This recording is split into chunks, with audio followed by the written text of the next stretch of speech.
¿Has puesto atención a cómo pronuncias los verbos en pasado? Sí, esos que terminan con ed al final. Si tú eres de los que pronuncia walk it, play it o jump it, entonces tenemos que pulir tu pronunciación.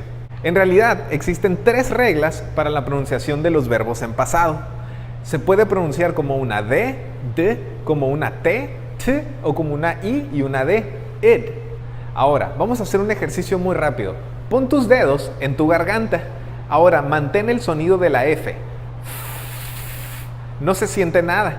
Pero ahora, mantén el sonido de la letra M. Ahí sí, definitivamente sentiste una vibración en tus dedos. Esa es la diferencia en la pronunciación de los verbos en pasado.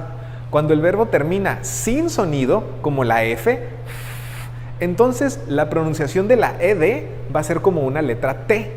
Por ejemplo, la palabra kiss termina sin sonido, besar. Entonces, si yo digo kissed, termina como una T. Kissed, kissed.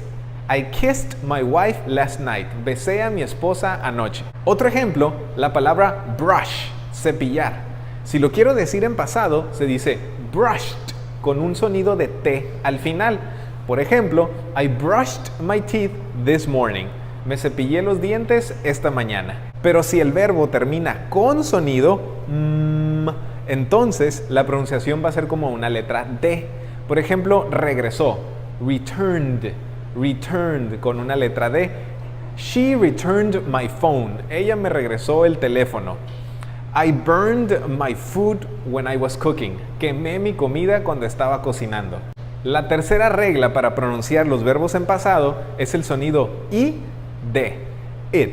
¿Y cuándo se produce ese sonido?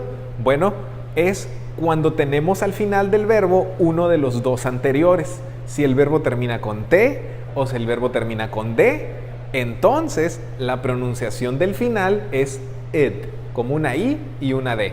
Por ejemplo, visited, visitar, termina con una T. Visited, visited. I visited my mother last week. Yo visité a mi mamá hace una semana.